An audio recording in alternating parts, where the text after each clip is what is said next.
సద్గురు సుబ్రహ్మణ్యం గారి చరిత్ర నా కోసం నేనే చెప్పుకుంటున్నాను. అనిలాచల మహర్షి సద్గురు సుబ్రహ్మణ్యం గారు అనడంలో ఎటువంటి సందేహం లేదు. జ్ఞానాంబిక యొక్క స్వరూపమే ఈ సద్గురు సుబ్రహ్మణ్యం గారు. ఆయన చెప్పినటువంటి జ్ఞాన ప్రసూనాలు ఇవన్నీ కూడా నేను బ్రహ్మము అని సదా జ్ఞప్తిలో ఉంచుకుంటే నష్టమేమైనా ఉంటుందా? ఏమీ లేదు. తానెప్పుడూ బ్రహ్మమే కదా, ఉన్నదాన్నే అనుకుంటున్నాడు అంతే. గురువులు అనబడేటువంటి వాళ్ళకి ఒక సౌలభ్యం ఉండనే ఉంది. తమకి ఏ రోగం వచ్చినా దానికి కారణం శిష్యుల యొక్క పాపాలని తన పైకి వేసుకొని భరిస్తున్నాను అనేటువంటి ఉంటి సాకు చెప్పుకునేటువంటి సౌలభ్యం గురువులకే ఉంది. అంటే శిష్యుడి పాపాలన్నీ కూడా మేం భరిస్తున్నాము అంటారన్నమాట. ఇతరులకు అటువంటి సౌలభ్యం ఉందా? లేదు, ఒక గురువుకే ఉంది. అందుకే గురు దేవోభవ అన్నారు మన వాళ్ళు. తమ కర్మకు తామే బాధ్యులము అన్నట్టు ఉండిపోతారు పాపం వాళ్ళంతా. చూడండి, స్త్రీ పురుషుడు అనేటువంటిది అవయవ నిర్మాణాన్ని బట్టి ఎప్పుడూ కూడా నిర్ణయించకూడదు. ఆధారమై ఉండేటువంటిది పురుషుడు, ఆధారపడి ఉండేది స్త్రీ. భక్తుడు భగవంతుడు ఇద్దరూ స్త్రీ స్వరూపాలే నిజానికి ఆలోచిస్తే. ఈ ఇద్దరికి ఆధారమై ఉన్నటువంటి తత్వం ఏదైతే ఉందో అదే పురుషుడు, అతడే పురుషోత్తముడు అంటామన్నమాట. ఉత్తమ పురుష, పురుషోత్తముడు అని అంటాం. డబ్బు అంటే ఏంటో తెలుసా? డబ్బు అంటే ఏంటో తెలుసా? శైవులకు శివుడు డబ్బు, వైష్ణవులకు విష్ణువే డబ్బు. శాక్తేయులు ఉన్నారు, వాళ్ళ శక్తి స్వరూపం అమ్మవారే ధనం. ప్రపంచంలో ప్రతిదానికి మూల కారణం అనేది ఉండనే ఉంది కదా. కానీ ఒక్క మూల కారణానికే మూల కారణం అనేది లేదు, దానికి అదే లేదు, అన్నిటికీ అది ఉంది. ప్రభుత్వ ఉద్యోగి అంటే చూడండి, స్వీపర్ దగ్గర నుంచి ప్రిన్సిపల్ వరకు అందరూ ప్రభుత్వోద్యోగులే. లాయర్లు, డాక్టర్లు, ఇంజనీర్లు, పోలీసులు అందరూ ప్రభుత్వ, చివరికి ముఖ్యమంత్రి, ప్రధానమంత్రి, ఎమ్మెల్యేలు అందరూ కూడా ప్రభుత్వ ఉద్యోగులే. అందరూ ఎవరి మీద ఆధారపడి? ప్రజల మీదనే. ప్రజాధనాన్నే అందరూ కూడా తీసుకునేది. రైతే రాజు అన్నాడు గాంధీ మహాత్ముడు. అందుకే కష్టపడి పండించేటువంటి రైతు ఎగుమతి దిగుమతులు జరిగితేనే డబ్బులు అనేటువంటివి వచ్చేది. కాబట్టి రైతుల్ని జాగ్రత్తగా చూడాలి ఏ ప్రభుత్వం అయినా కానీ. అదేవిధంగా అందరూ ప్రభుత్వోద్యోగులే ఎలా అవుతారో, అంటే చిన్న ఉద్యోగం నుండి పెద్ద ఉద్యోగం ఎలా ప్రభుత్వోద్యోగులు అవుతారో అదేవిధంగా ఈ జగత్తు మొత్తం కూడా ఈశ్వర స్వరూపమే అంటలో ఎటువంటి సందేహం లేదు. పరమాణువు, పురుగు, జీవి, అవధూత మొత్తం కూడా శివస్వరూపాలే అందులో సందేహం లేనే లేదు. తాత్విక దృష్ట్యా ఉన్నటువంటిది ఒక ఈశ్వరుడు ఒక్కడే. మన విషయంలో నామి నామం వేరువేరుగా ఉంటుంది. నామి నామం, నామం కలిగిందే నామి అని అనుకుంటాం, రెండు వేరువేరే. కానీ దేవుడి విషయంలో నామి అన్నా కానీ నామం అన్నా కానీ అది ఒక్కటే అవుతుంది, ఏకరూపమే. అది ఉన్నవాడు ఉన్న చోటులోనే ఉండకుండా ఒక్క అడుగు ముందుకేసి దేవుడు జీవుడయ్యాడు. ఉన్నవాడు ఉన్న చోటులోనే ఉండకుండా ఒక్కడు వెనక్కేసి దేవుడే జీవుడే దేవుడయ్యాడు. భేదబుద్ధి లేని వాడికి మృత్యుభీతి, మరణ భయం అనేటువంటిది ఉంటుందా? ఉండనే ఉండదు.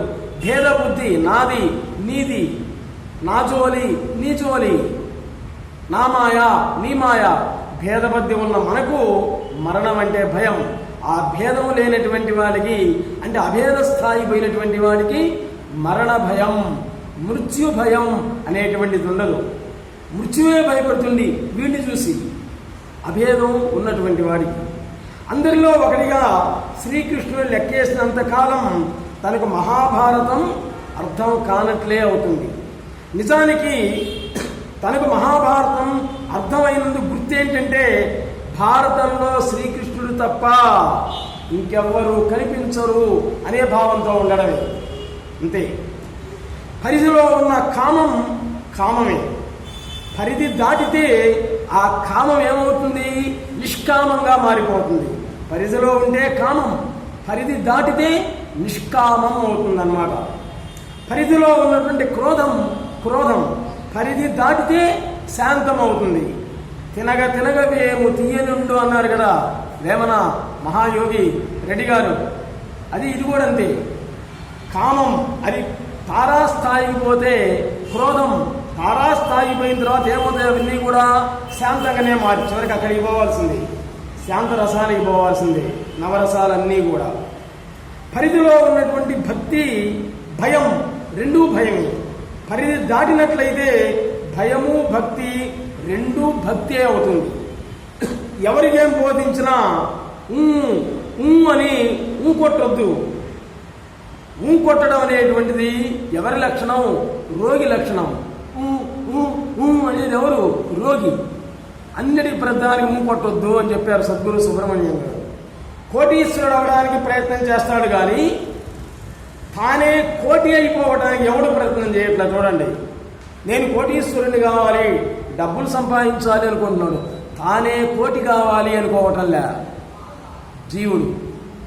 ఈశ్వరుని పొందడానికి సాధన చేస్తాడు కానీ తానే ఈశ్వరుడై ఉండడానికి ఎవడు సాధన చేస్తున్నాడు? ఎవడూ చేయట్లే. ఎవడికి అర్థమైంది? ఏమీ లేదు. ఒకవేళ అర్థమైనట్టు ఉన్నా కానీ అది తనకి ఏమీ అర్థం కాలేదనేటువంటిది మనకు అర్థమవుతోంది. చెడు వినకు, చెడు కనకు, చెడు చేయకు అంటారు. నిజానికి వినడం కనడం అనేటువంటిది ఒక పెద్ద చెడు.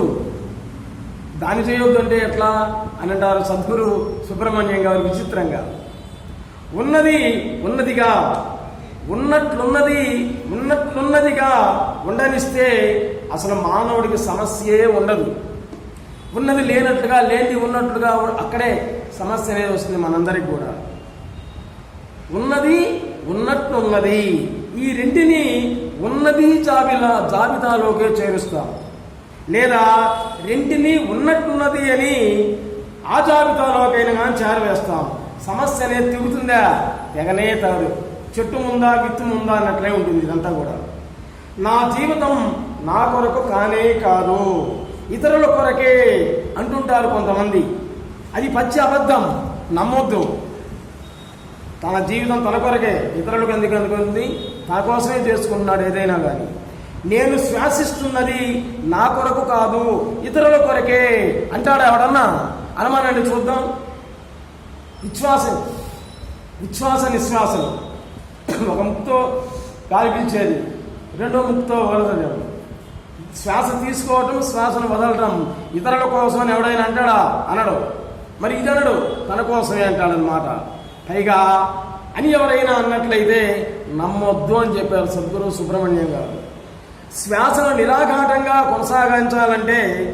కొనసాగించాలి అనేటువంటి ప్రయత్నమే అదే జీవితంగా మారిపోయింది.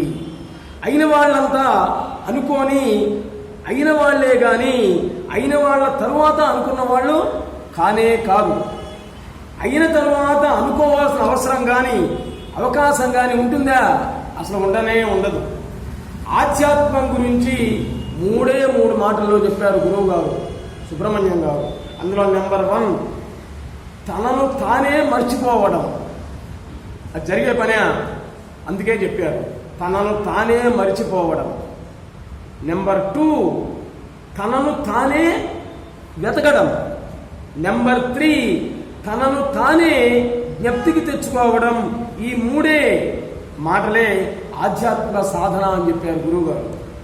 ఈ సృష్టిలో ఎవరిని దేనిని నీవు ఆక్షేపించినా కానీ అది స్వయంగా నిన్ను నీవు ఆక్షేపించుకున్నట్లే అవుతుంది, ఎవరినో కాదు.